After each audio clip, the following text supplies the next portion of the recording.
buenas noches para todos los amigos, para todas las personas, para todos los familiares, para todos los hermanos que se conectan a esta hora, como siempre los días martes. Sean bienvenidos al Faro. El programa que hacemos justamente desde hace ya algún tiempo en este horario que es el habitual y donde tocamos algunos temas que hacen referencia a algunos aspectos proféticos, en algunos casos aspectos que son de mucha actualidad, de eventos que se están viviendo ya hoy por hoy sobre la tierra y que fueron obviamente escritos dentro de la escritura desde hace muchos tiempos atrás por los patriarcas de la escritura, por esos hombres los cuales fueron inspirados directamente por el Señor para dejarnos lo que sería el trasegar de estos últimos tiempos. Y obviamente también hacemos este programa con el objetivo de poder sembrar una semilla de edificación en los corazones de cada una de las personas que nos siguen martes a martes. Entonces, pues de antemano le agradecemos a cada uno de ustedes, primero que nada, por la fidelidad que ha tenido de acompañarnos en estos espacios. Segundo, por viralizar este tipo de mensajes, por compartirlos, por darle el like y obviamente por extender de esta manera el ministerio de la Iglesia Cristo es mi bendición. Así de que de antemano reitero mi gratitud hacia cada una de estas personas y como lo digo, los que nos siguen semana tras semana en este espacio. Hemos venido hablando o hablamos la semana anterior de un evento con el cual prácticamente casi que se cierra lo que es el periodo del milenio. Alguna vez tuvimos el estudio bíblico hace un par de meses referente a lo que era el milenio. Y acto seguido, la escritura muestra de que el diablo es apresado, es condenado y es enviado a cierto lugar justamente con el falso profeta y con quien es considerado como el anticristo. Estos tres personajes van a ocupar cierto lugar donde hay destrucción, donde hay dolor, donde hay pena eterna. Y después de esa historia, lo que empieza a hablarse es justamente de un juicio que se dará en algún momento para todas las personas que en algún momento pues pasaron, digamos, por lo que es el trasegar de esta tierra desde sus inicios hasta el último momento en el cual pues Dios permita de que venga humanos a esta tierra. Así de que ese es el tema que hemos venido abordando desde la semana anterior y que lleva por título El juicio del gran trono blanco. Este usted lo encontrará por allá por el libro de Apocalipsis en el capítulo 20 y como lo digo, casi que finalizando, usted va a encontrar este escrito muy cortico, pero que nos ilustra varias cosas bien interesantes. Entre otras, nos quita un poquito la filosofía, y perdón que utilice este término que de pronto no va muy de la mano con los temas religiosos, pero sí quiero hacer mención porque siempre se ha pensado que las personas cuando mueren van casi que directamente al lado del Señor. Eh, Casi que el pensamiento de la gran mayoría de personas es que cuando muere una persona, después de pagar cierta penitencia o algo así, pasa al lado del Señor. Pero justamente pasajes como este desvirtúa completamente esa teoría. Y por eso es que hemos querido ahondar un poquito en lo que hace referencia a esto del juicio del gran trono blanco. Pero antes de empezar a abordar ya lo que es este estudio, que como lo dije la semana pasada lo comenzamos, voy a saludar a mis panelistas, recordando de que nuestro hermano Richard, nuestro hermano Exxon, próximamente ya otra vez estarán también acá uniéndose al grupo de panelistas. Así de que los saludamos de antemano a ellos y obviamente en los próximos temas los tendremos como siempre aportándonos su conocimiento y sus opiniones en cada uno de los temas que se sigan desarrollando. Arranco con usted, copastor, en esta noche, como siempre, saludándole y dándole las gracias por estarnos acompañando en un capítulo más de su programa El Faro y específicamente de este tema que tiene que ver con el juicio del gran trono blanco. Bienvenido, copastor, bienvenido a este nuevo faro. Dios le bendiga a usted, pastor, a nuestro hermano Publio, igualmente bendiciones a nuestro hermano Ricardo, a nuestro hermano Exxon, a nuestro hermano Daniel, que también en algún momento formó parte o hace parte de este grupo de enseñanza de los martes. Y a cada uno de ustedes por seguirnos a través de las redes sociales y acompañarnos en estas enseñanzas. Y hoy sí que lo podemos decir hoy en día en cualquier parte del mundo, un saludo a todos. Quizás hace unos años atrás, en mi juventud, podríamos decir, ¿no? Cuando un saludo por a la China y uno lo tomaba como a broma, ¿no? Era como un chiste mencionarlo, porque uno se imaginaba que, claro, pues en la China, ¿quién lo iba a ver? Pero hoy en día, mire, es tan fácil decirle un saludo en cualquier parte del mundo porque es posible que esta señal llegue a cualquier rincón del planeta. Y no solamente eso, sino que cuando uno mira hacia el futuro, hablando de esto que viene, lo del metaverso, lo de los mundos paralelos, no solamente tendremos la oportunidad seguramente los seres humanos de estar dialogando, sino que tendremos un personaje muy similar a lo que somos cada uno de nosotros en otros lugares diferentes del mundo. Quizás no la misma esencia, no la misma contextura, pero sí algo muy similar a lo que puede ser un ser humano. Entonces, desde hasta dónde la ciencia ha avanzado, hasta dónde ha llegado, ¿no? Y esto también este reflejo de lo que la Biblia profetizó en un momento, que la ciencia estaría demasiado desbordada para el final de los tiempos. Como lo menciona el pastor, aquí estamos rompiendo alguna serie de estereotipos que tiene la gente, ¿no? Tenemos el ser humano, el pensamiento de que la gente al morir de una vez o se va para el infierno o se va para el cielo. En el caso de algunas doctrinas como la Iglesia Católica Romana piensan que van a un lugar intermedio que se llama el purgatorio. Sin embargo, a través de estos estudios y este que estamos viendo en particular, estamos mostrando que eso realmente no está declarado o mostrado dentro de la Biblia.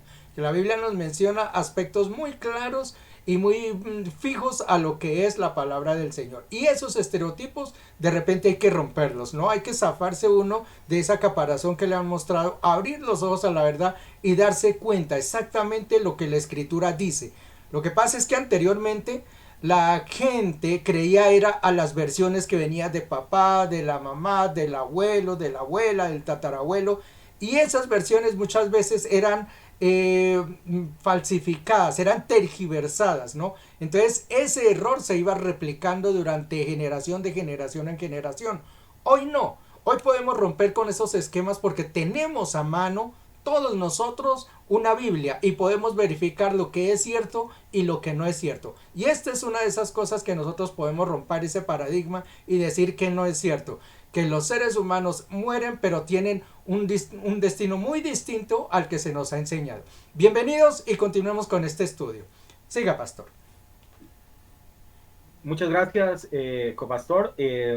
Como lo dice usted y como lo comenté yo también en el preámbulo de este programa, pues siempre lo que buscamos a través de estos espacios es justamente irnos a la escritura y mostrar lo que dice, no nuestra opinión personal. Y eso quiero dejarlo bastante claro, porque en ocasiones, digamos que riñe un poquito, digamos, y sobre todo con la gente que nos visita y nos ve y que tal vez pertenece a otras doctrinas religiosas, llamémoslo de alguna forma, eh, a lo mejor nos catalogan de que es nuestra opinión y nuestra forma de pensar.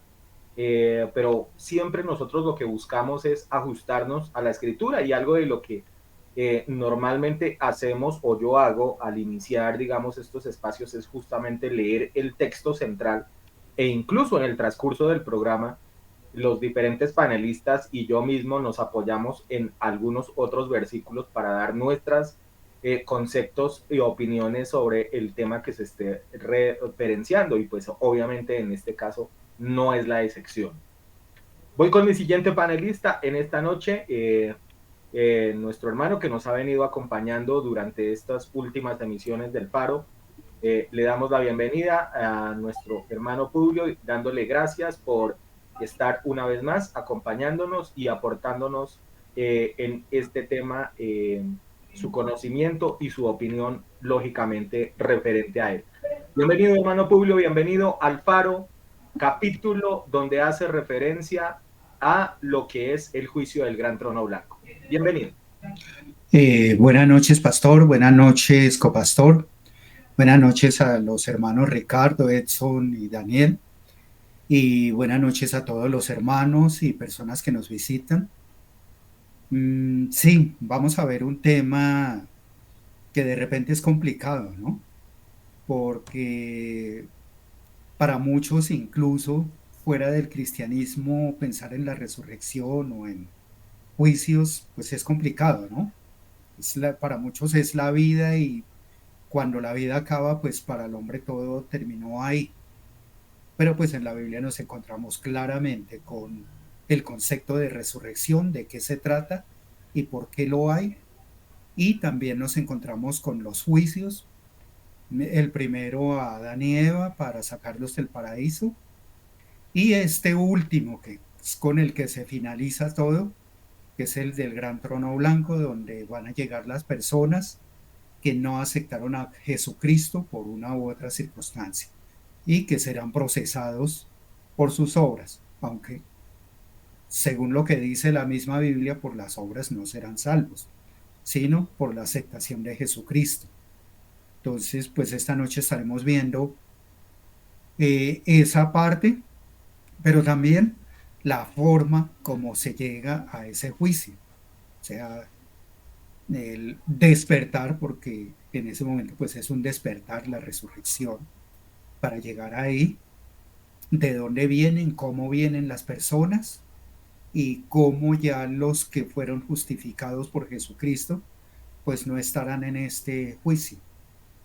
Entonces, pues, gracias, pastor. Bien, gracias a usted, hermano Publio, por estarnos acompañando una vez más en una nueva edición del Faro.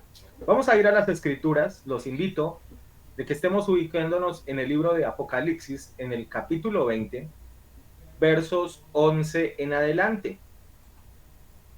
Y la escritura nos habla de la siguiente manera. Hoy voy a utilizar la nueva traducción viviente. La semana pasada utilicé la que mayormente es utilizada por la gran cantidad de personas que tienen probablemente en su casa alguna Biblia. Me refiero a la Reina Valera. Pero como lo he dicho en muchas ocasiones, pero esto lo hago a énfasis para que de pronto no piensen de que a lo mejor yo busco tal vez girar los temas de acuerdo a las traducciones o algo así. No, siempre me gusta tomar algún tipo de versiones porque, como también lo he explicado en otras ocasiones, me parece genial el concepto que dan algunos y la forma como inclusive abordan algunos temas que son inclusive de fácil aprendizaje para cada uno de nosotros y la interpretación obviamente de cada texto. Entonces vamos a utilizar la nueva traducción viviente en esta noche. Y la escritura dice de la siguiente manera: y vi un gran trono blanco y al que estaba sentado en él. La tierra y el cielo huyeron de su presencia, pero no encontraron ningún lugar donde esconderse. Vi a los muertos, tanto grandes como pequeños, de pie delante del trono de Dios. Los libros fueron abiertos, entre ellos el libro de la vida. A los muertos se les juzgó de acuerdo a las cosas que habían hecho según lo que estaba escrito en estos libros. Verso 13. El mar entregó sus muertos y la muerte y la tumba también entregaron sus muertos. Y todos fueron juzgados según lo que habían hecho. Entonces, la muerte y la tumba fueron lanzados al lago de fuego. Este lago de fuego es la segunda muerte, y todo el que no tenía su nombre registrado en el libro de la vida fue lanzado al lago de fuego. Hasta ahí la escritura. Si ustedes se dieron cuenta, realmente hace una interpretación muy, pero muy buena esta traducción en muchos aspectos. Empieza a separarnos, por ejemplo, algunos conceptos, como eso de la tumba, como un sitio donde el cual están los cuerpos de las personas que van secuencialmente muriendo, como cierto lugar donde están las personas que, vuelvo y reitero, van falleciendo eh, de acuerdo a cómo van avanzando cada uno de los días, es decir, los tiempos. Pero antes de entrar a esto, que es lo que hace o lo que seguramente entraremos a analizar esta noche, solamente déjenme recordarles que la semana pasada estuvimos hablando un poquito de los primeros versículos, donde hace alusión de que la tierra y el cielo huyeron de la presencia del Señor. Y yo me acuerdo que empecé el capítulo pasado preguntándole su opinión si esta tierra sería nuevamente vuelta a rehacer, o sea, rediseñada, y nuevamente ahí sería como el sitio del cielo nuevo y la nueva tierra, o que si esto desaparecería y aparecería un nuevo escenario. Esto lo hablamos la semana anterior, no voy a ahondar un poco sobre eso porque pues, esto lo mencionamos la semana pasada. Pero también estuvimos hablando de lo que son los libros. Algunos libros que inclusive, porque también hice alusión la semana pasada a que normalmente, por ejemplo, cuando nosotros hacemos la oración de fe o se la hacemos repetir a alguien, decimos algo así como escribe mi nombre en el libro de la vida y no lo borres jamás. Como si solamente hiciera parte de esto del libro de la vida, fuera el único libro que se tuviera en cuenta, pero aquí dentro de este texto claramente se menciona de que hay otros libros que son tenidos en cuenta referentemente a esto. Más o menos eso fue lo que tocamos la semana anterior. Como les digo, hoy vamos a empezar a analizar algunos aspectos. En el caso de las tumbas, de la tumba, de que los muertos, los que estaban en el mar los regresará. Y algunos aspectos que son bien, pero bien interesantes. Pero también recuerdo que la semana pasada el copastor nos dejó una pregunta por ahí sobre el tribunal de Cristo. Y le quiero dar paso a él para que en esta noche arranquemos, antes de ir a los otros temas que me imagino vamos a entrar a analizar a profundidad, que seguramente él esté dándonos un poquito la respuesta referentemente a esta pregunta. Así que voy con usted, copastor, para poder seguir avanzando con lo que es el estudio de esta segunda trayecto que no hemos analizado y que esta noche estaremos tocando a profundidad. Hay temas y puntos dentro de la Biblia que son netamente doctrinales y que sí tienen bastante significancia en el caso de nuestra salvación. Por ejemplo, cuando la palabra nos enseña y nos advierte, por ejemplo, no a las borracheras, no a las orgías, no a las fornicaciones, no a esto o aquello. Esos son temas doctrinales que uno dentro de la iglesia debe tener, debe enseñar y advertirle a la gente de que eso conlleva justamente a un castigo. Esos son temas que uno debe de cuidarlos porque esos nos conllevan a lograr a tener una salvación o por el contrario a tener una condenación. Esos temas. Pero hay otros temas como este que vamos a tratar y que estamos tratando que realmente si bien están dentro de la Biblia no son netamente entregados o que nos pueden llevar a una salvación o no. Es decir, si usted, la persona que está allá, comparte esta opinión de que un día del juicio vamos a estar todos o que van a estar unos, que si el cielo va a hacer esto, que si el cielo va a hacer aquello, eso realmente, si nosotros tenemos alguna diferencia, eso no va a decirnos si somos salvos o no somos salvos, porque simplemente es una opinión sobre un hecho en específico, pero esos no son temas doctrinales y eso lo quiero dejar claro. Entonces allí podremos tener alguna diferencia de conceptos entre lo que usted puede pensar y lo que yo puedo pensar, lo que puede pensar el pastor, lo que puede pensar cualquier otra persona o otro predicador.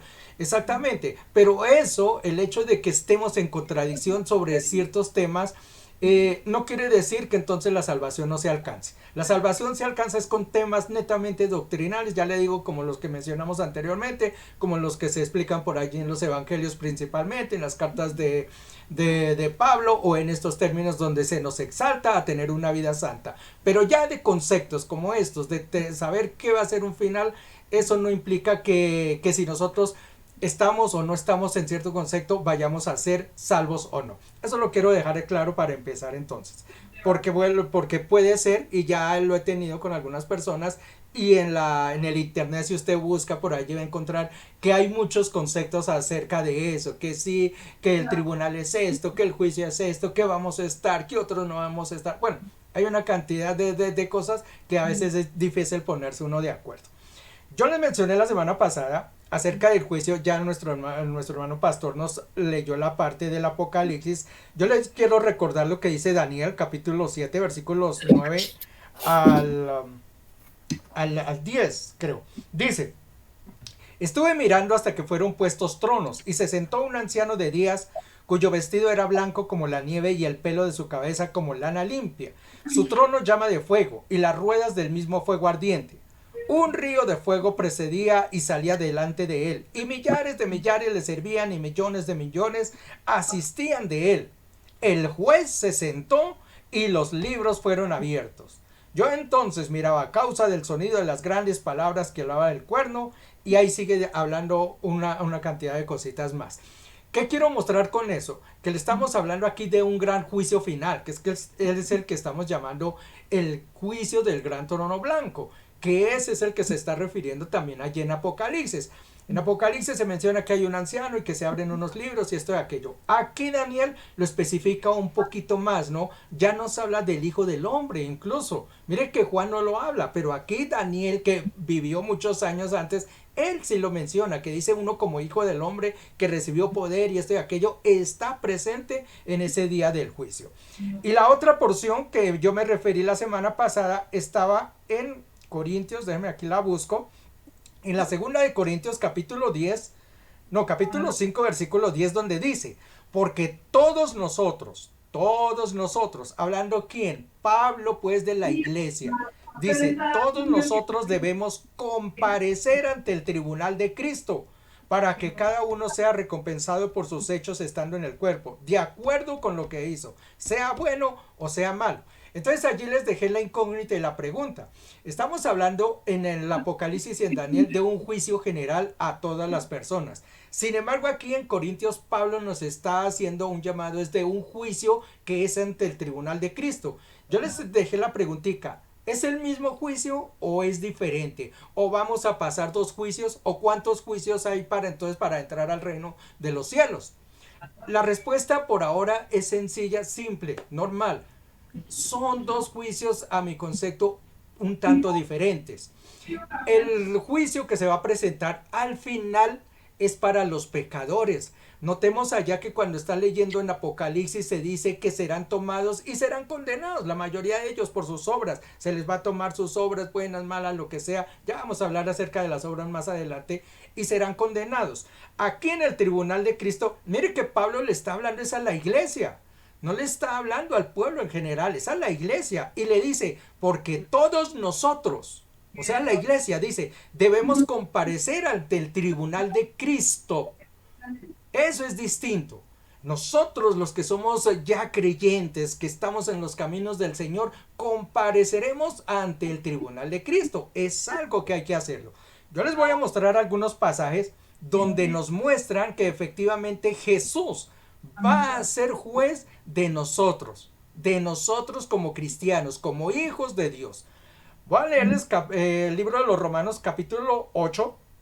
Les voy a leer del versículo 28 al 34. Dice: y sabemos que los que aman a Dios, todas las cosas les ayudan a bien. Esto es, a los que conforme a su propósito son llamados.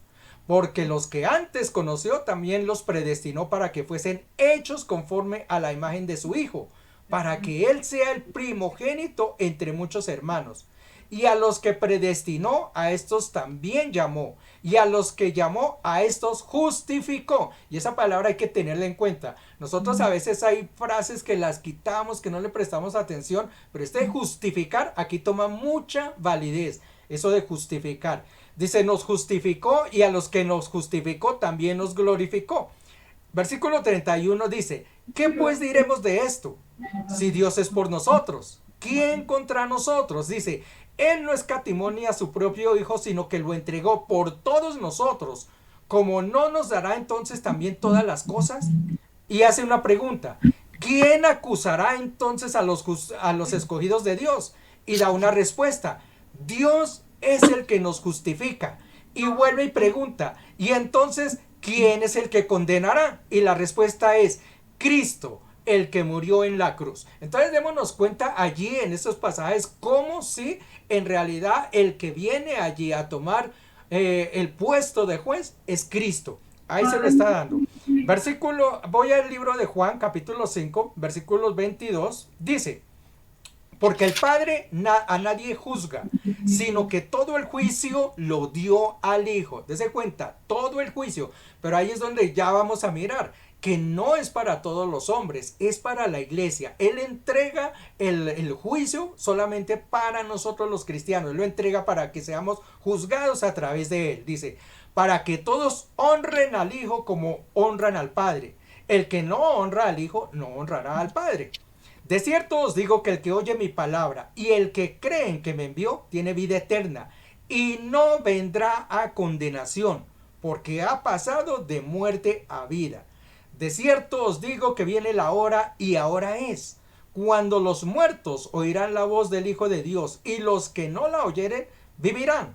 Porque como el Padre tiene vida en sí mismo, así también ha dado al Hijo el tener vida en sí mismo. No os maravilléis de esto, porque vendrá hora cuando todos los que están en los sepulcros oirán su voz y los que hicieron lo bueno saldrán a resurrección de vida, mas los que hicieron lo malo a resurrección y condenación. Y el libro de los Hechos, también permítame de una vez lo leo, dice en el capítulo 17, versos 30 y 31, pero Dios, habiendo pasado por alto los tiempos de esta ignorancia, hablándole Pablo justamente a las personas que en ese momento él estaba evangelizando, les dice, pasando esta ignorancia, ahora manda que todos los hombres en todo lugar se arrepientan, por cuanto ha establecido un día en el cual juzgará al mundo con justicia. ¿Por quién? Por aquel varón que él designó. Entonces démonos cuenta a través de estos pasajes que sí Cristo va a tener un puesto de juez, pero él va a juzgar lo que, según lo que nos está mostrando Pablo y estos pasajes, va a juzgar su iglesia. Ahora, ¿por qué la vas a juzgar?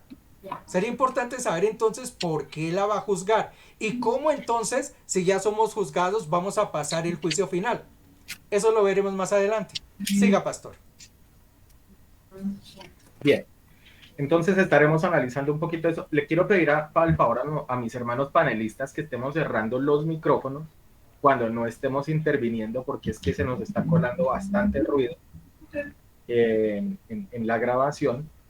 Entonces, para que por favor mantengamos los micrófonos apagados mientras y cuando estemos interviniendo los habilitamos para evitar un poquito esa parte. Bien, quiero que analicemos un aspecto que en mi opinión es pero bastante clave a la hora de analizar esto del juicio del gran trono blanco. Los voy a invitar, voy a utilizar una cita bíblica que está colocada dentro de los libros apócrifos, es decir, los que no son realmente colocados dentro del estatus bíblico, o sea, dentro de los 66 libros que normalmente uno encuentra, sino que esos libros que fueron en algún momento descalificados y que no son tenidos en cuenta por algunas razones. Esta cita que voy a tomar está en Segunda de Macabeos 12:43. Y mire lo que dice esto. Dice, y habiendo recogido 2000 dracmas por una colecta, los envió Judas Macabeo a Jerusalén para ofrecer un sacrificio por el pecado, obrando muy bien y pensando noblemente en la resurrección, porque esperaba que resucitaran los caídos, considerado que a los que habían muerto piadosamente estaba reservada una magnífica recompensa. Por eso se oraba por los difuntos, para que fueran librados de su pecado. Este texto lo estoy tomando como referencia, lo estoy teniendo en cuenta, porque este es uno de los tantos de los cuales se apegan justamente a que hay que orar, por ejemplo, por los muertos, y que supuestamente a través de la oración de los muertos se consigue, por ejemplo, dádivas o llegar a la salvación o a la vida eterna. Pasajes como estos van completamente en contravía de lo que, por ejemplo, instituyó Jesús, donde él habla directamente de que él es el único que es el camino hacia la vida eterna y que el que no acepte él al mismo Señor Jesucristo no obtendrá esa vida eterna.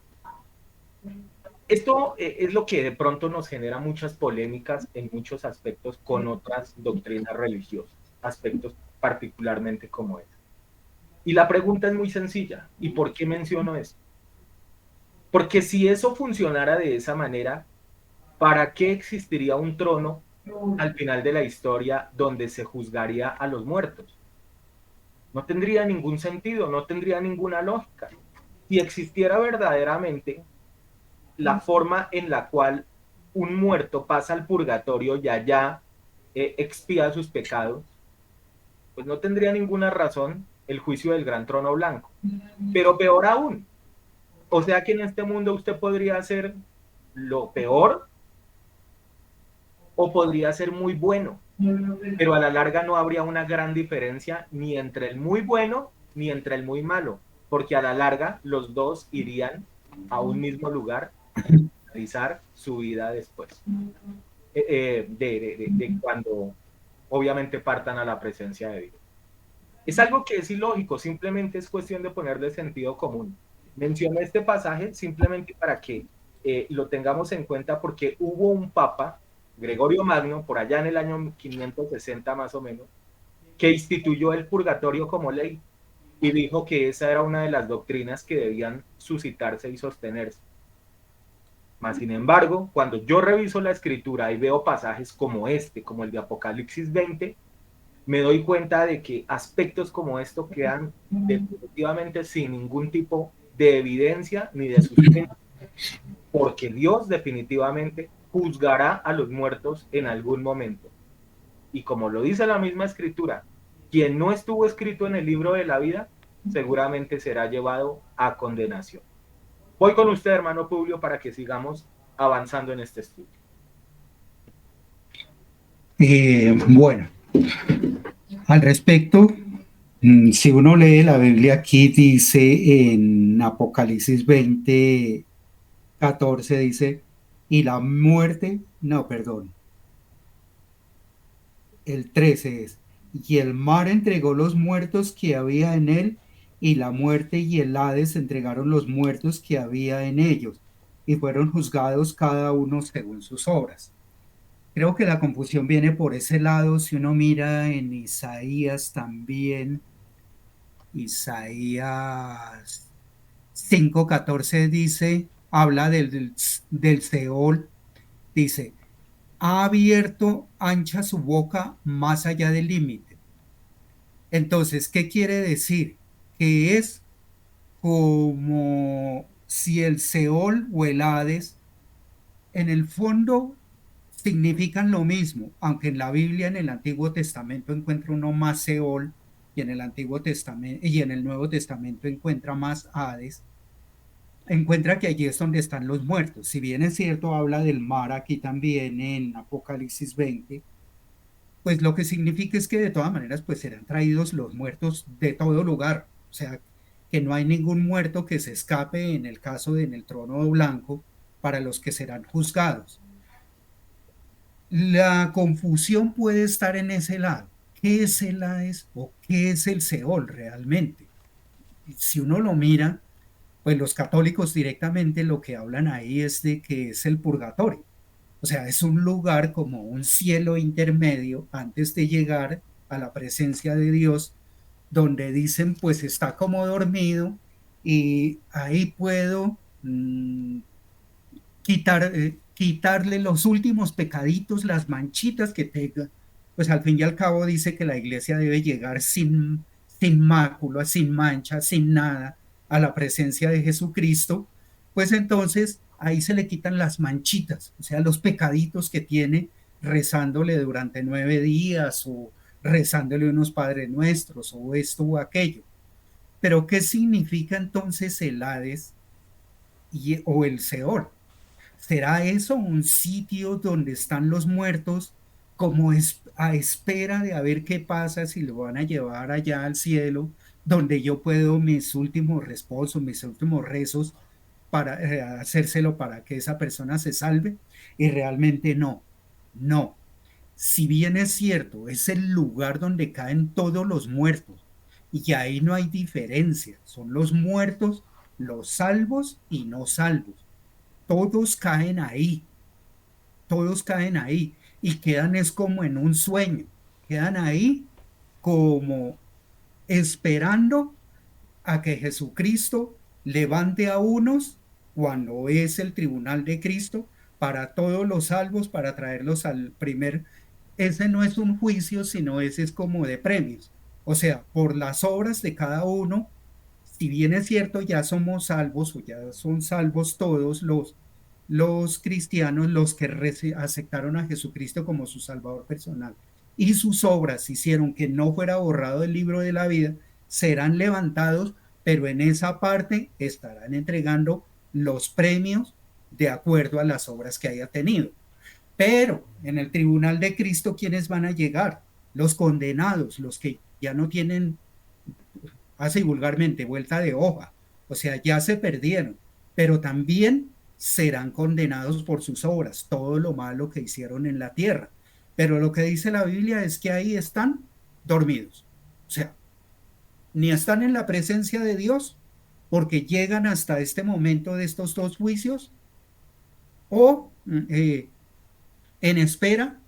No, se supone que no se siente nada. O sea, es un sueño profundo, una muerte donde no se siente nada, ni donde ellos, los que están ahí, van a recibir cosas o van a tener vivencias o van a tener esto o aquello, no. Simplemente están Hermano, ahí. hermano Publio, déjeme, le quiero hacer dos cuestionamientos para que no se salga de pronto de la idea de la que usted está justamente aportándonos en este momento. La primera es, teniendo en cuenta más o menos lo que usted nos está diciendo, si el asunto funcionara, aunque obviamente le captamos de que obviamente su opinión va direccionada a que obviamente no hay un purgatorio, o sea, que el Hades eh, o El Seol. como es mencionado dentro de la Biblia, no es básicamente lo que es un purgatorio. Pero yo sí quiero para la gente que de pronto nos está viendo por primera ocasión o que de pronto alguien le está compartiendo este tipo de enseñanza o que simplemente no tiene claridad sobre este tema. Por ejemplo, si el asunto funcionara de esa forma, ¿qué diferencia habría entre que usted haga las cosas bien acá en la tierra y el que de pronto es el sicario, el matón, el que hizo las cosas mal? ¿Qué diferencia habría en ese caso si a la larga los dos irían al purgatorio y los dos tendrían de todos modos la forma de poder limpiar sus errores o sus fallas? Eso por un lado. Lo segundo que le quiero plantear es, si el asunto funcionara de esa forma, o sea, con un purgatorio, donde uno va a expiar. Entonces, ¿para qué vino Cristo? Sí, exactamente. Si fuera lo primero, o sea, si así fuera el matón más grande, se reúnen un poco de personas a rezar para limpiar los pecados, como le digo, como Charlie, blanqueador y limpiar todas las manchas que tiene, pues no habría ninguna diferencia con la persona que se supone que es salva en ese momento, porque ya esa persona recibió a Cristo y se supone que dentro de todas sus obras, todo lo que hizo en la tierra, pues es salvo, ya no tendría necesidad de nada. Pero el otro que cometió toda clase de pecados, pues indudablemente, pues no habría diferencia porque se supone que con los rezos o lo que hicieran, ya sería salvo, sería limpio de todos sus pecados. Ya no habría para qué esforzarse aquí en la tierra en hacer, digamos, el bien o seguir a Cristo. Y con respecto a la segunda pregunta que me hace de qué valdría seguir a Cristo, pues lo mismo, no valdría nada, porque en la Biblia dice que solamente somos salvos por, por seguir a Cristo, ni siquiera por nuestras buenas obras, O sea, yo puedo decir, yo hago esto, yo hago caridad, yo hago las mejores cosas, yo soy un excelente esposo, yo soy un excelente padre, yo no tengo mácula, no tengo problemas con nada, pero la Biblia es clara. O sea, solamente es aceptando a Jesucristo como su Salvador personal. Y ahí se viene al piso quienes tienen el concepto de que es el purgatorio el que llega a salvar en un momento dado. Porque entonces, ¿cómo va a recibir a Jesucristo si no va a sentir nada o no va a tener ninguna vivencia ya en esa parte? Definitivamente no, no hay salvación. O sea, allá para quienes creen que el purgatorio salva, se les cae del piso, definitivamente. No hay forma, no hay forma. Y es que en ese caso, o sea, Jesucristo hubiera venido solamente a que le pegaran, a que lo escupieran, a que lo azotaran, a que lo crucificaran. ¿Y con qué propósito? A la hora de la verdad. Si no tuviera un propósito de salvación. Si al fin de cuentas yo obtuviera la salvación, digamos, a través de que otras personas hicieran mi tarea, es decir, cuando yo muero, que otros se dediquen a orar por mí o a rezar por mí durante cierto número de días o lo que sea. Pues en este caso, obviamente, por ejemplo, el sacrificio de Cristo realmente para lo único que serviría sería para celebrar una Semana Santa. Porque es que yo Sí, no le veo entonces en ese caso sería anecdótico, sí. qué otra aspecto importante tomaría el hecho de que hubiera venido Jesús. Si la cosa funcionara de esa manera, o sea, no tendría ningún sentido en algún instante.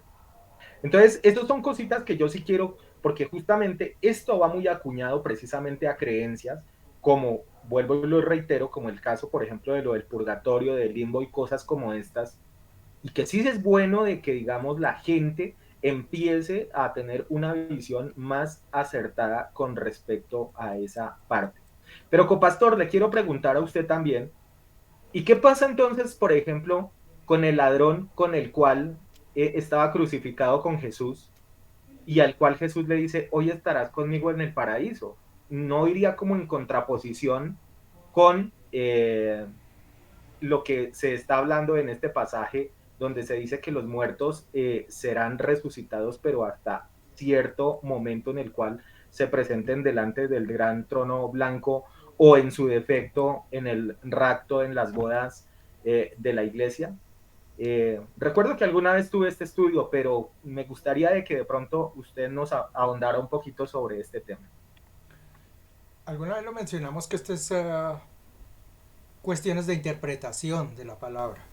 No es exactamente que como la gente lo está interpretando que realmente se dice. Por ejemplo, se toma de que Cristo en ese momento le está diciendo al ángel, hoy estarás conmigo en el paraíso. Y no es cierto, Al porque él, ladrón. ladrón, perdón, no sé en qué estaba pensando. Él le dice al ladrón que ese día estaría con él en el paraíso, con Cristo. Él iba a morir, obviamente, y le hace esa promesa. Pero dése en cuenta, la promesa está hecha de que va a estar en el paraíso. Sin embargo, la gente añade de que era ese día. Y eso no es cierto. Alguna vez eso ya tuvimos en algún estudio que en tiempos antiguos no existían lo que eran los signos gramaticales, no existían las comas, no existían los puntos, no existían esas cosas. Entonces las oraciones se hacían seguidas.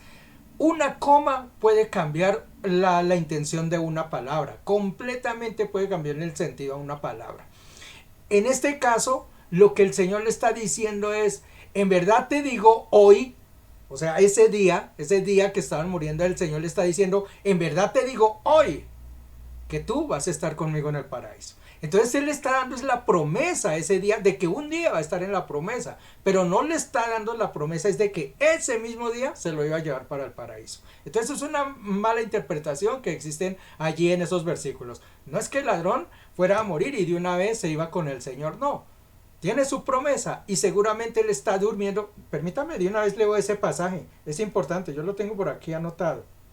Además de que, perdón que le interrumpa, Sí, además de que la misma escritura dice que después de que Jesús muere, llamémoslo de alguna manera acá, cuando es crucificado, Lo que dice la escritura es que inmediatamente se va justamente al Seol a predicarle a las almas que están allá, eh, digamos, apresadas. Es decir, que ni siquiera el mismo Señor en ese momento se sentó en el paraíso o se fue para el paraíso. No. De hecho, déjeme hacerles una precisión y perdón que le entrene e intervenga en su opinión, copastor, pero es que usted recuerda que justamente una de las cosas que ocurrió con las mujeres que van a visitar la tumba Sí, es que claro. quieren tocarlo a él.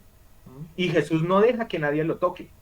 Y justamente dice, y no quiero que me toquen porque todavía no he sido santificado. Es decir, él todavía no podía subir allá al paraíso en ese momento hasta que no se cumpliera, digamos, lo que estaba instituido por el Padre. Ahora sí lo dejo que siga avanzando. Entonces eso nos comprueba que el Señor ni siquiera había ido al paraíso. Entonces, ¿cómo le podía hacer una promesa al ladrón de que ese día se iban para el paraíso si él mismo sabía que no iba a ir al paraíso?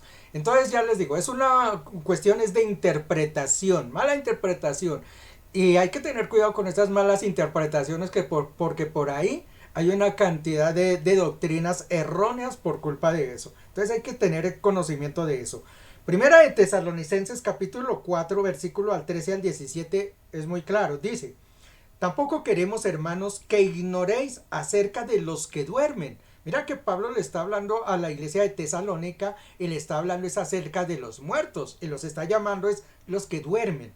Dice, no quiero, hermanos, que ignoren acerca de los que duermen, para que no se entristezcan como los otros que no tienen esperanza. ¿Quiénes son los que no tienen esperanza? Los que estamos hablando que van a ir al juicio del trono blanco. Dice, porque si creemos que Jesús murió y resucitó, así también traerá Dios con Jesús a los que durmieron, nótese, a los que durmieron en él. Él no está diciendo a los que murieron, a los que durmieron. Dese cuenta el término que está usando. Por lo cual os decimos esto en palabras del Señor, que nosotros que vivimos, los que habremos quedado hasta la venida del Señor, no precederemos, o sea, no iremos delante de los que durmieron. Porque el Señor mismo, con voz de mando y con voz de arcángel y con trompeta de Dios, descenderá del cielo, y los muertos en Cristo resucitarán primero. Luego nosotros, los que vivimos, los que hayamos quedado, seremos arrebatados juntamente con ellos en las nubes, con ellos en las nubes, para recibir al Señor en el aire, y así estaremos por siempre en el Señor. Mire lo que está diciendo allí. Está hablando justamente del arrebatamiento, para que quedamos claros de una vez. Aquí hay una prueba de aquellos que dicen que no, que el arrebatamiento no existe. Mire, aquí eso es una prueba de lo que va a suceder. Habla el Señor y dice que cuando Él venga y con voz de trompeta, con más de mando, dice, se levantarán allí los muertos y nosotros iremos con ellos. Los que estemos vivos en ese momento seremos arrebatados. Eso nos da una prueba de ¿qué? De que los muertos no es cierto que cuando se mueren se van de una vez a la presencia de Dios. Eso es falso. Nótese que apenas hasta este momento, cuando está el arrebatamiento, es que se van a levantar unos, no todos. Y se van a levantar es los que son salvos, los que están en Cristo Jesús. Los otros, dice, justamente les dice, para que no se entristezcan, a ustedes les doy esa alegría, pero los otros, esos van a seguir allí, descansando. ¿Sabe hasta cuándo? Hasta cuando llegue el juicio del gran trono blanco, y ahí sí vendrá el juzgamiento y seguramente condenación, porque es lo que nos menciona la palabra de Dios. Como les digo, el tribunal de Cristo es el juzgamiento a su iglesia, y el juzgamiento tiene un objetivo, ya lo vamos a ver. Y el final, que es el gran juicio del gran trono blanco, es a los pecadores, y ellos serán juzgados solamente para condenación. Yo quiero hacer una precisión acerca de eso de una vez, ya que tengo la palabra. ¿Para qué es el juicio final, el del gran trono blanco? Ya vimos allí que la descripción nos dice que es para arrojar la muerte y el Hades al lago de fuego. Notemos que el último punto donde ya llegamos es el lago de fuego.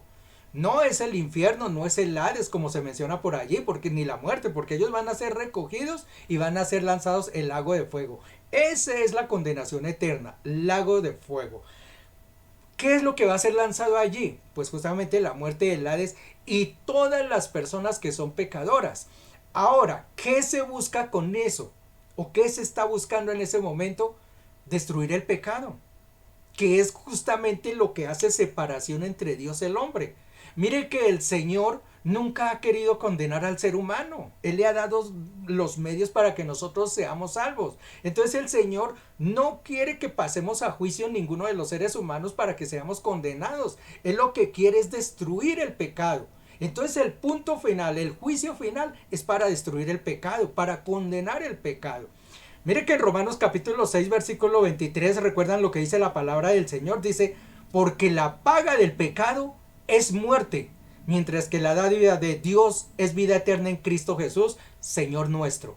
Ese es el punto final. Entonces, el juicio final, el del gran trono blanco, es muerte, condenación eterna, y es para el pecado. Ahora yo quiero que entendamos una escritura que está por allí en 2 de Corintios 5:17, donde dice el apóstol Pablo hablándole a los corintios, dice, de modo que si alguno está en Cristo, nueva criatura es. Esto le pasó a Nicodemo también cuando fue allí y le dijeron que no, que había que volver a nacer otra vez, y él quedó confundido, ¿cómo así que hay que volver a nacer? Ese nuevo nacimiento tiene un significado muy grande y muchas veces a veces no lo entendemos y hasta dónde llega la magnitud de ese nuevo nacimiento. ¿Qué es lo que ocurre cuando nosotros llegamos a Cristo? Esta cuestión pecaminosa que nosotros tenemos y que se llama cuerpo, que nos induce al pecado, es la que nos lleva a la condenación. Cuando nosotros nos entregamos a Cristo, lo dice Pablo, somos nuevas criaturas. ¿Por qué somos nuevas criaturas? Porque el pecado es borrado de nosotros. Cuando nosotros nos acercamos y aceptamos la cruz de Cristo, inmediatamente el pecado es quitado de nosotros. Primera de Juan, capítulo 1, versículo 9 dice, si confesamos nuestros pecados, Dios, que es fiel y justo, nos los perdonará y nos limpiará de toda maldad. Aquí es donde entra lo que se llama arrepentimiento y perdón también. Cuando nosotros nos arrepentimos, nos acercamos a Dios y pedimos perdón en nombre de Cristo Jesús, cuando le aceptamos, el pecado es borrado de nosotros. Ahora la pregunta es, ¿y si el pecado es borrado de nosotros y el juicio final es para condenar el pecado, nosotros iremos? Pues la respuesta es obvia, no, porque nosotros no tenemos pecados, porque Cristo nos ha limpiado del pecado. En 2 de Pedro 3:9 nos dice, el Señor no tarda en cumplir su promesa, según entienden algunos la tienen por tardanza. Más bien, Él tiene paciencia con ustedes, porque no quiere que nadie perezca, sino que todos se arrepientan. Ese es el punto vital. Cuando el ser humano se arrepiente, cuando reconoce que está en pecado y se acerca a Cristo, Él dice que Él es grande en perdonarnos. Él abre sus brazos y cuando nosotros nos acercamos a Él, nos perdona. ¿Qué logramos a través de eso? Pues que entonces la remisión de pecados sea quitada inmediatamente. Y si nosotros, el pecado es quitado de nosotros, pues obviamente no pasaremos el juicio. Es así de simple, así de sencillo.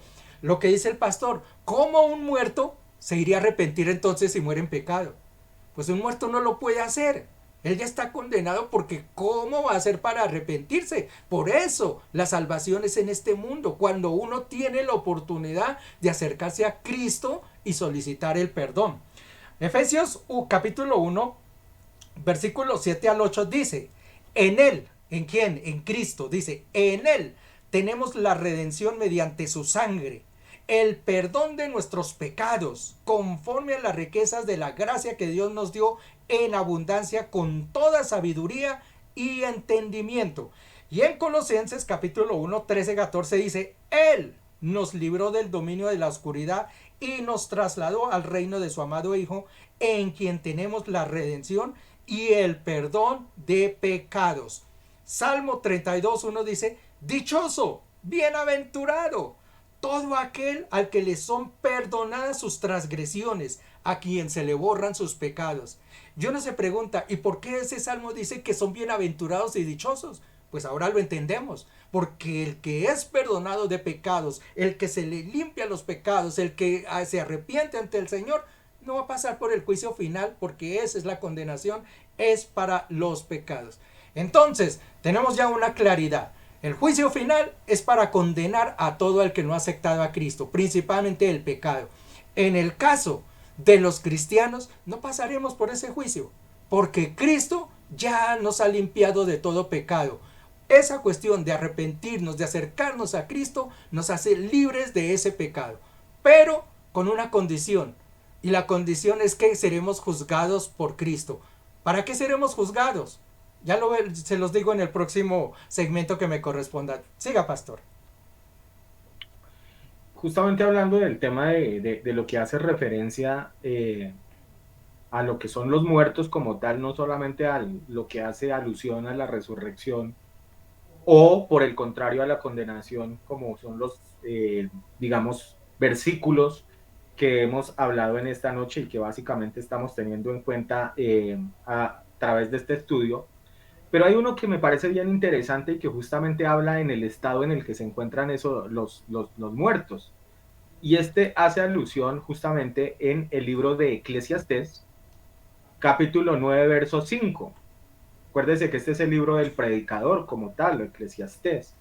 Y mire lo que dice, porque los vivos saben que morirán, pero los muertos no saben nada en absoluto. Mire el estado de Sí. inconsciencia en el que se encuentra una persona que ha muerto, ¿no? Y luego dice, ni reciben más recompensa, es decir, hasta ahí acaba absolutamente todo. Y luego dice, ya que todo recuerdo suyo ha caído en el olvido. Es un versículo bastante, pero bastante contundente de la manera como se encuentran los muertos, las personas que ya han partido de este mundo. O sea, hay un estado absoluto de inconsciencia, no se sabe absolutamente nada. Ahí claramente lo dice, y dice que no hay recuerdos ni hay absolutamente nada, y mucho menos recompensas, lo dice ahí en este versículo. Es muy llamativo y es bien interesante tener en cuenta aspectos como este porque, reitero, aquí claramente nos habla obviamente de que el estado completamente cambia, esto pensando justamente en lo que varias personas consideran, de que es que a lo mejor se está pagando como lo hemos reiterado durante este programa, tal vez por los errores o fallas o pecados que se cometieron acá. Pero antes de darle el paso a la opinión de nuestro hermano Publio, quiero también que observemos algo bien particular. Y esto está un poquito atrás del pasaje que hoy justamente estamos teniendo en cuenta como enseñanza. Me refiero a Apocalipsis 20, pero no vamos a ir al verso 11, sino al verso 10, donde dice, después el diablo que los había engañado fue lanzado al lago de fuego que arde con azufre, donde ya estaban la bestia y el falso profeta. Allí serán atormentados día y noche por siempre jamás. Es también bien particular observar, digamos, que en este momento es cuando verdaderamente han sido enjuiciados Satanás y sus séquitos y donde pagarán una condena eterna. La pregunta para usted, hermano Publio, entonces significa que el infierno como tal todavía no existe o es el lago de fuego. Y esto para las personas, los gnósticos, digamos, o la gente que se rehúsa a pensar de que hay una eh, potestad maligna, que muchos dicen que el infierno es acá realmente en la tierra, que lo que se está viviendo, que este es el infierno y que realmente esto es lo que verdaderamente es lo que en algún momento el ser humano tiene que pagar y no otro sitio distinto al que hoy en día de pronto estamos nosotros pues en carne propia viviéndolo. ¿Qué opinión tiene usted sobre aspectos como este? ¿Será que el infierno entonces todavía no está construido como tal? ¿Será que ya hay personas en el infierno?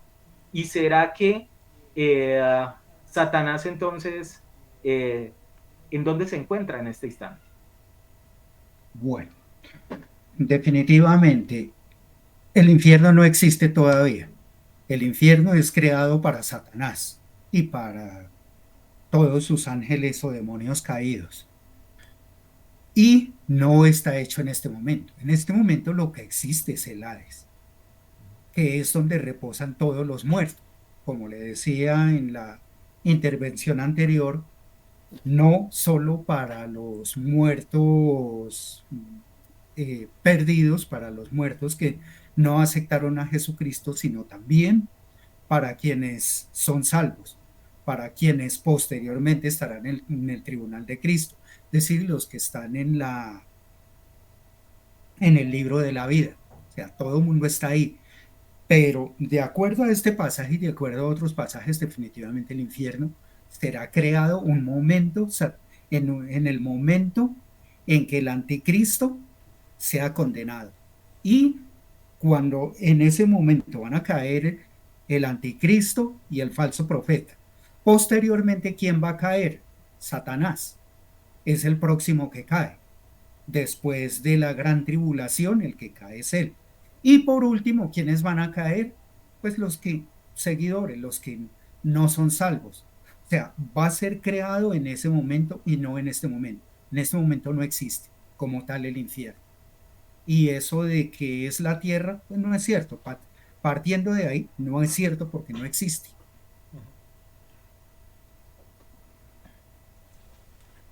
Recuerdo de que justamente una de las cosas que se habla, digamos, en otro libro apócrifo, que es el de Enoch, donde se menciona de que hay como cierto número de estratos, llamémoslo así, también en el Ujú. infierno, ¿no? Incluso esto fue tomado como referencia dentro de una de las novelas más épicas escritas en algún momento, llamada La Divina Comedia, ¿no? Ujú. Sí, Escrita por Dante Alighieri y donde se hace referencia justamente a un estado en el cual él camina por diferentes lados donde se encuentra el infierno y parece que las almas están colocadas en algún estrato diferente. ¿Esto tiene alguna evidencia realmente bíblica, hermano Publio, o esto simplemente no, es una explicación? definitivamente no existe. No, esa parte definitivamente no existe. O sea, puede que en el libro de Enoch exista, pero acá no hay ninguna posibilidad, porque si no estaríamos cayendo en lo del purgatorio, justamente, o el limbo, o eso, que las almas van cayendo por estrato y en algún momento, hay algunas que tienen unas manchitas pequeñitas con las oraciones, con los rezos de sus familiares o de las personas que rezan, los estarían limpiando y estarían subiendo de estrato. No, definitivamente no, no. Lo Y pues, único que se habla por ahí, pero es más a nivel de parábola, es cuando Jesucristo habla del rico Epulón y el otro, donde muestra como si ya estuvieran hablando de que está uno en el infierno y el otro está en el paraíso, pero es más a nivel de parábola. Lo demás, pues no existe ninguna evidencia en la Biblia. justamente iba a conducirlo hacia ese mismo punto, hacia esa pregunta.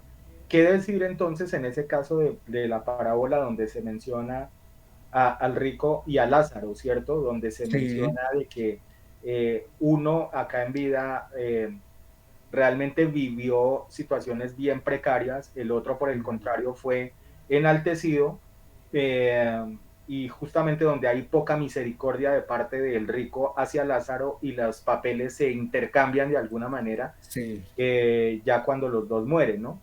Entonces sí, ahí sí. de alguna manera ahí también nos está dejando una enseñanza. Justamente le quería preguntar un poquito con respecto a eso. ¿Qué podemos hablar, por ejemplo, de pasajes como ese referentemente a eso, a lo que es la Sí. condenación o la vida eterna, ¿no?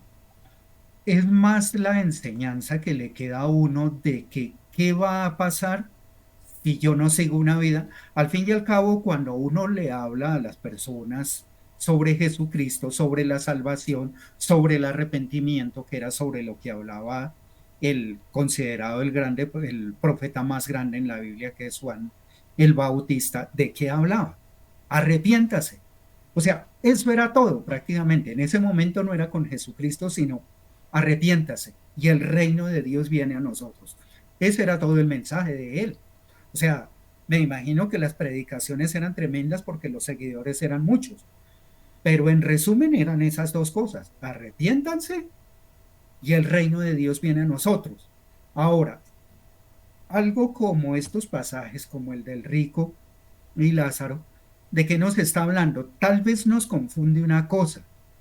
de que le pide que le hable a su familia, a sus hermanos y demás, de que se arrepientan porque lo que van a pasar es terrible. Tal vez esa parte lo confunde a uno, pero yo pienso que es más la parte formativa de que si uno no se arrepiente y acepta a Jesucristo como su Salvador personal, lo que le va a esperar es terrible. Además, como alguien en esta semana sacaba, creo que era en Facebook, si alguien le contesta de que yo voy a perder mi vida acá, pues es más fácil perder mi vida acá por mis gustos, por las cosas que hago, por mis deleites, por mis lujurias y todo lo demás, que estar toda una vida posteriormente, sí, en el lago que arde. O sea, a eso más es que se refiere este tipo de enseñanzas, que si yo no lo acepto, que si yo no sigo a Cristo, que si yo no sigo unos preceptos, sino que me dejo llevar por mi vida, como dice mucha gente, yo, déjeme que yo quiero vivir mi vida, entonces vivo mi vida acá, pero la pierdo para toda la eternidad. Y es más por ese lado. Ok, bueno, algo que también quiero dejar, ya que hablamos de este pasaje del rico y Lázaro, hay algo particular y que puede servir para malas interpretaciones y de una vez quiero dejar ese tema de una vez de alguna manera entendido o que por lo menos la gente lo capte. Y es que ahí no se habla directamente de la presencia de Dios. Mire que acá el que entra en ese tercio de esos personajes es el seno de Abraham, o se menciona es a Abraham como tal, ¿cierto? Como si Abraham tuviera cierta potestad, digamos, allá en el reino de los cielos. Y digo que esto puede servir para malas interpretaciones porque en algún momento pues esto habla, por ejemplo, también de la misma manera que siempre se ha hablado de que quien tiene las llaves del reino de los cielos, por ejemplo, es Pedro, ¿no? Y pues son cosas que se han dado, es como malas interpretaciones en algunos momentos, pero que se han vuelto doctrina en algún instante. Y solamente quiero, esto vuelvo y lo digo a manera informativa y para que lo tengamos realmente claro, de que número uno, Jesús cuando menciona el seno de Abraham hace alusión porque hasta ese momento era considerado, de acuerdo a a la tradición judía, el mayor referente en ese instante y sobre quien recaía la promesa de salvación, recuerde usted, y de la tierra prometida era Abraham. Entonces, para los judíos, el personaje más importante por encima, digamos, del mismo Moisés, era Abraham, ¿cierto? Si bien es cierto, Moisés era considerado su gran caudillo, su gran líder y el hombre que pues los había conducido durante el desierto, vuelvo y reitero que de alguna manera la mirada y el punto más alto, digamos, de la tradición judía en ese instante estaba situada, era en un personaje como Abraham. Uno, dos.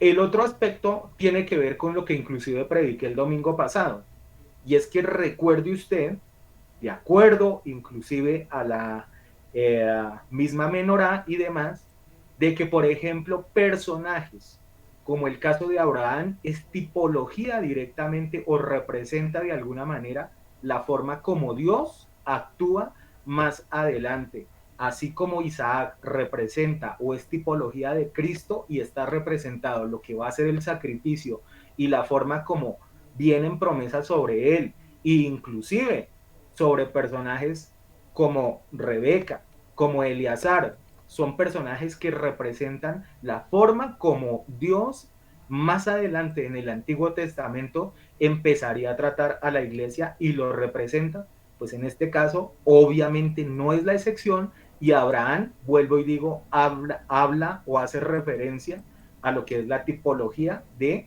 lo que es Dios Padre en ese sentido. Ojo, no es que Abraham sea Dios Padre, ¿no? Sino es tipología, o sea, representa, ¿ok? A lo que es, vendría siendo la forma de actuar de Dios más adelante. Quiero que esto lo tengamos en cuenta porque vuelvo y digo, esto puede servir para confusiones y por eso quiero que de una vez tengamos eso presente y no sirva para confusiones un poco más adelante. Vamos a ir terminando ya en esta noche este capítulo bien interesante referente a lo que es el juicio del gran trono blanco, pero voy con usted, copastor, para ir ya de alguna manera cerrando lo que es este estudio.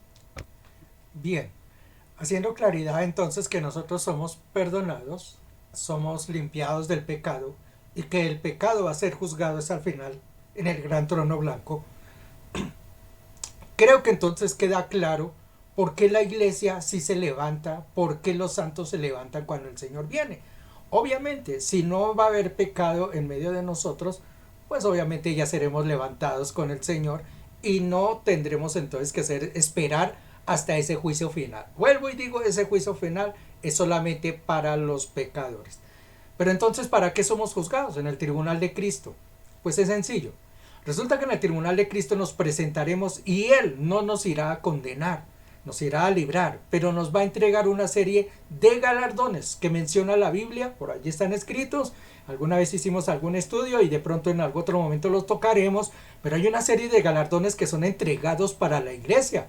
Recuerden que vamos a recibir la corona de justicia, la corona de gloria, la corona de incorrupción. Bueno, una serie de cosas que vamos a recibir nosotros como cristianos. El tribunal de Cristo nos va a recibir es para eso, para entregarnos los galardones que nos corresponden a cada uno de nosotros. Y mire que dice la palabra allí del Señor que en el tribunal de Cristo seremos también entonces juzgados por las obras que hayamos hecho. Entonces, dependiendo de las obras que usted haya realizado dentro de la tierra, en el mundo cristiano, va a ganar un premio o no va a ganar un premio. Eso depende, digamos, de su labor que haya hecho. Entonces, por eso es importante trabajar en la obra del Señor. Los que nos presentaremos allí, como le digo, todos seremos salvos ya en ese momento. Pero será, como decía por allí alguien, muy triste, ¿no? Encontrar que uno alcance la salvación y que no obtenga ningún galardón, ninguna corona. Eso yo creo que debe ser un sentimiento bien triste para uno. No debería luchar por la mayoría de los galardones. Miremos ahora lo de las obras que les dije que les iba a mencionar. Mire que aquí en la palabra nos dice que vamos a ser juzgados o que van a ser juzgados los pecadores, hablando ya del trono blanco, por sus obras. Será abierto allí los libros y van a juzgar por sus obras si son buenas o son malas. Y escuchaba a alguien que decía, qué contradictorio, ¿no? Que a los que están condenados, a los que van a ser condenados, van a ser juzgados por las obras. Y sin embargo, los que vamos a ser salvos, no somos juzgados por las obras. Yo creo que tengo el pasaje acá, si me lo permiten. Efesios capítulo 2, versículo 8 y 9 dice, porque por gracia sois salvos por medio de la fe.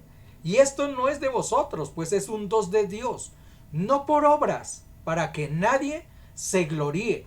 Entonces dése cuenta cómo la salvación, digamos, es por medio de la fe, por medio de la gracia en Cristo Jesús. En cambio, los que van a ser condenados es por sus obras. ¿Y por qué las obras de los hombres no contarían para la salvación? Y eso tiene una explicación muy sencilla. Libro de Isaías, por aquí tengo la escritura, libro de Isaías en el capítulo 64, versículo 6, mire lo que dice. Todos nosotros somos como el inmundo, y como trapo de inmundicia todas nuestras obras justas. Todos nos marchitamos como una hoja y nuestras iniquidades como el viento son arrastradas. Mire lo que está diciendo la palabra del Señor, que nuestras obras justas en la presencia de Dios son como trapo de inmundicia. O sea que eso realmente ante la presencia de Dios no justifica nada. Y yo les puedo demostrar que eso realmente es así. Mire, aquí hay personajes a nivel mundial que hacen grandes obras. Días pasados hablábamos, por nombrar nombres, no lo solemos hacer muy repetidamente, pero lo vamos a hacer. El caso de Bill Gates, el caso de Mark Zuckerberg, aquí en Colombia algunas personas, algunas entidades, algunos almacenes, diga que crean sitios de beneficencia y ayudan que a los niños pobres, que ayudan a los niños con discapacidad, que crean hospitales y aquello. Y uno dice, eso los llaman filántropos, incluso por allí les tienen su nombre. Y uno dice, qué personas más misericordiosas, ¿no? ¿Cómo ayudan al ser humano? Pero lo que esconden detrás de esas obras, uno se da cuenta que son cosas bien distintas. Resulta que hay una gran evasión de impuestos dentro de los estados, en cada país a consecuencia de eso. Es decir, una persona como Bill Gates, por ejemplo, que se gana 100 o 150 millones de dólares al año, tendrá que pagar el 30% del fisco en Estados Unidos. Para evadir ese impuesto, ellos entonces crean una serie de beneficencias para a través de eso evadir los impuestos. Entonces nótese cómo nuestras obras, sí, en realidad son obras de inmundicia, son trapos de inmundicia, porque esas obras que supuestamente son generosas, realmente no lo son. Y eso hablando de grandes cosas. Miremos dentro de nuestras iglesias. Mire que hoy en día, incluso esto es un fenómeno que se da en todas las iglesias de la prosperidad, la gente va y dona su casa, dona su carro, dona su salario, lleva su diezmo, su sobre allí. ¿Y por qué va en esa forma? ¿Por qué? Para pedirle, ay Señor, voy a pactar para que me des una novia, o me des una esposa, o me des un trabajo, o me des... Nótese cómo las obras de los hombres son de doble moral. Nadie actúa libremente de decirle, Dios, aquí tienes lo mío y me olvido. Mire que la palabra del Señor dice que tu mano derecha no sepa lo que hace la izquierda. Y sin embargo, hoy en día la gente hace un favor dentro de la obra, dentro de la misma iglesia, solamente pensando en qué me va a dar Dios. Entonces nótese en sí como nuestras obras son inmundicia para Dios, porque actuamos de doble moral. Y eso pasa en nuestra vida diaria. A veces nosotros hacemos cosas de esas, trastagemas, en que nosotros queremos ayudar a una persona. A veces le damos un regalo a una persona y es solamente por esperar que esa persona me regrese un cariño o me dé algo, ¿sí o no? Entonces nótese cómo si nuestras obras realmente ante la presencia de Dios no son justas, porque nosotros actuamos siempre injustamente. Por eso por nuestras obras no seremos nunca juzgados. Seremos juzgados por nuestra fe en Cristo Jesús. Y los condenados, al contrario, ellos sí se les irán a sacar todas sus obras, lo que hicieron, bueno, malo o bien, lo que sea, y a través de ellas serán condenados. Quiero, pastor, si me lo permite, cerrar con un versículo de una vez que los quiero dejar, se la quiero dejar a cada uno de ustedes, para que nos demos cuenta y para que nuestra fe no se muere, sino que tengamos siempre ese deseo de agradar a Dios, de estar cerca de Dios, de saber que Dios no nos quiere condenar, que el Señor desde un principio lo que ha querido es por el contrario, darnos un mundo maravilloso, compartir con nosotros, tenernos en su reino celestial. Eso es lo que quiere Dios. Primera de Juan capítulo 2 versículo 1 dice, hijitos míos, estas cosas os escribo para que no pequéis, porque el pecado es condenación. Pero mira lo que dice, y si alguno hubiese pecado, porque es que nosotros vivimos, recuerde que Pablo lo decía, vivimos en una carne pecaminosa que nos lleva a pecar a cada instante, sea de obra, sea de pensamiento, con lo que sea, nosotros pecamos, somos débiles. Por eso la palabra de Dios nos dice que cuando vayamos al mundo celestial recibiremos un cuerpo distinto, porque allá no puede entrar corrupción, y este cuerpo que nosotros tenemos es un cuerpo pecaminoso. Por eso recibiremos un cuerpo celestial que es incorruptible. Entonces aquí la palabra nos reconoce y dice, y si alguno pecase, dice, abogado tenemos para con el Padre. ¿Quién es? Jesucristo el justo.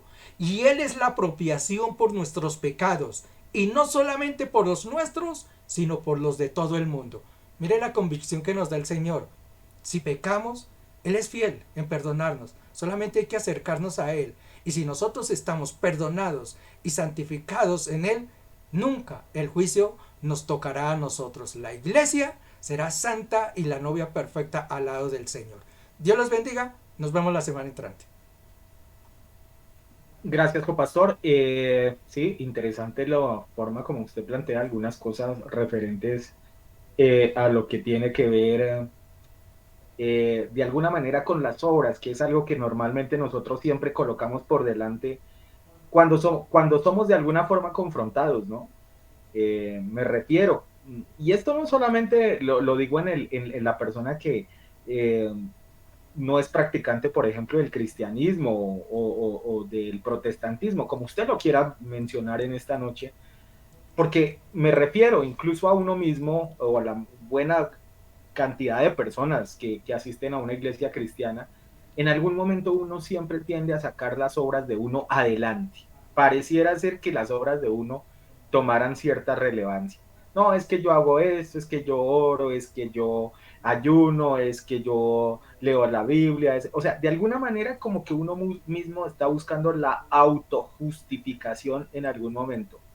Eh, y ese es un problema enorme dentro de lo que es la conciencia del ser humano, porque normalmente nosotros siempre nos sentimos que somos buenos, que somos correctos, que no cometemos errores y que todo lo hacemos perfectamente bien.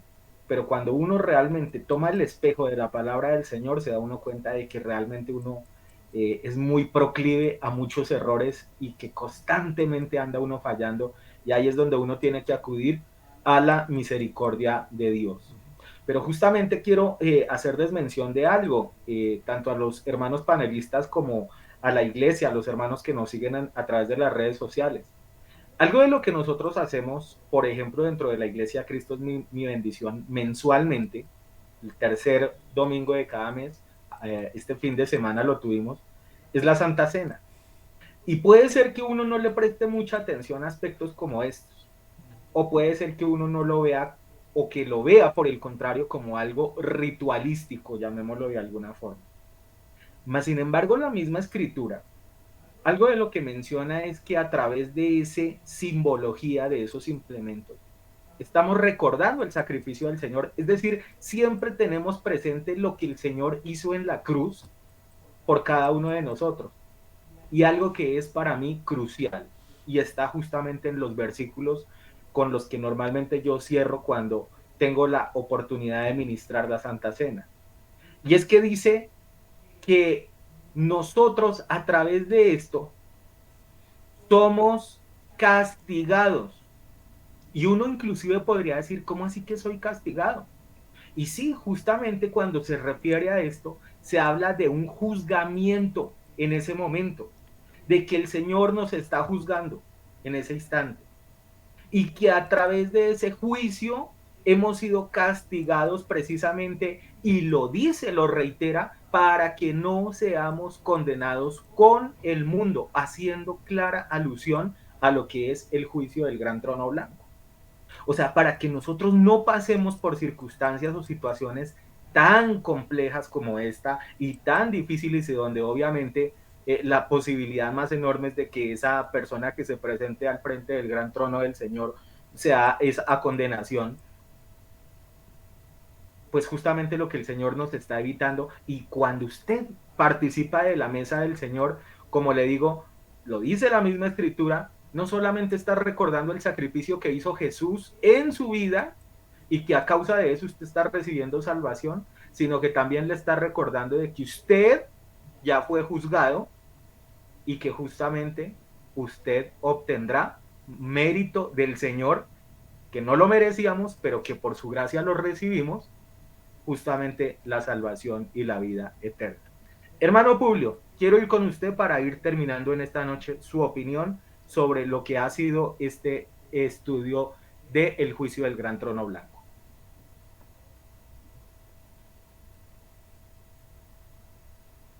Está apagado el micrófono, hermano Publio. Sí, qué pena. Bueno, alguien decía en un foro alguna vez, creo que no era ni siquiera católico, porque hablaba sobre eso. Decía, pero ustedes, ¿por qué son tan masoquistas? ¿Por qué todo tienen que buscar que tiene que ocurrirle lo peor? O sea, no, yo por eso no soy cristiano, porque pues a mí todo es condenación, todo es mal. Pero la palabra de Dios es clara en la Biblia. Si nosotros no aceptamos a Jesucristo, nada que hacer.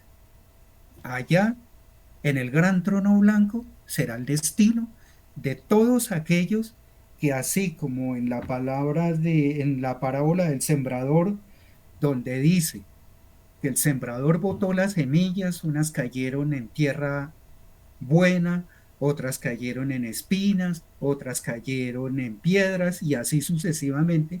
Lo cierto es, ¿qué significa? Cada quien recibe la palabra de Dios y cada quien la acepta como quiera.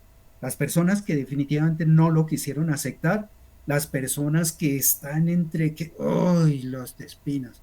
Si voy a la iglesia, pero no, yo cómo me voy a perder la fiesta esta semana. No, yo con esa mujer, así yo sea casado, esa mujer no la puedo dejar, ¿no? O definitivamente las cosas del mundo llaman más a pesar de tener principios y de decir, sí quiero aceptar a Jesucristo, pero no lo quiso aceptar las cosas del mundo y solamente los únicos salvos son la buena tierra donde esa semilla cayó. Y eso es el juicio del gran trono blanco. Los que quisieron aceptar a Jesucristo, pueda que lleven una cruz de pronto pesada, no una cruz de papel, no una cruz pesada, de pronto complicada, de pronto de decir tengo que dejar muchas cosas o lo demás, pero si no lo acepta así, si no tiene a Jesucristo en su corazón, allá ese será su destino final. El gran trono blanco es para todos aquellos que no aceptaron a Jesucristo teniendo la gran oportunidad aquí en la tierra, no allá en el Hades, sino aquí en la tierra. Quien tuvo la oportunidad de aceptar a Jesucristo y lo aceptó en el tribunal de Cristo. Quien no lo aceptó en el trono blanco. Eso es el resumen de todo lo que vimos en estos dos programas. Perfecto, hermano Publio. Sí, básicamente eso es algo que nosotros debemos tener claro, de que sea como sea, tenemos que ser juzgados por el Señor. O bien en el momento en el que lo decidimos aceptar y ponernos a cuentas con Él, ¿cierto? Cuando decidimos decirle, Señor, realmente he pecado, he fallado, he sido malo y realmente por tu misericordia me acojo a lo que tú me estás ofreciendo y es la salvación a través de tu Hijo Jesucristo.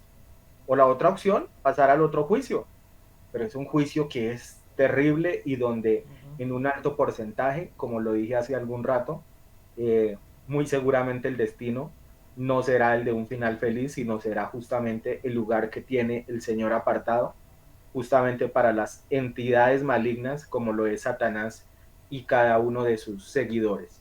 Quiero finalizar con este versículo que está en Mateo 20:28. La escritura dice de la siguiente forma: eso fue lo que hizo el Hijo del Hombre. Él no vino para que le sirvieran, sino para servir a los demás.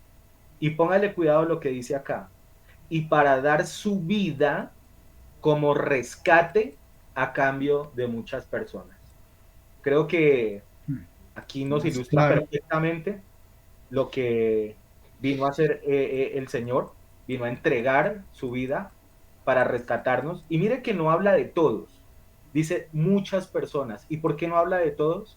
Porque obviamente hay personas que su corazón permaneció duro y aun cuando se les habló en muchas ocasiones de que se acercaran a Jesús, primó más su dureza de corazón que realmente la sensibilidad y la humildad de reconocer sus fallas y sus pecados.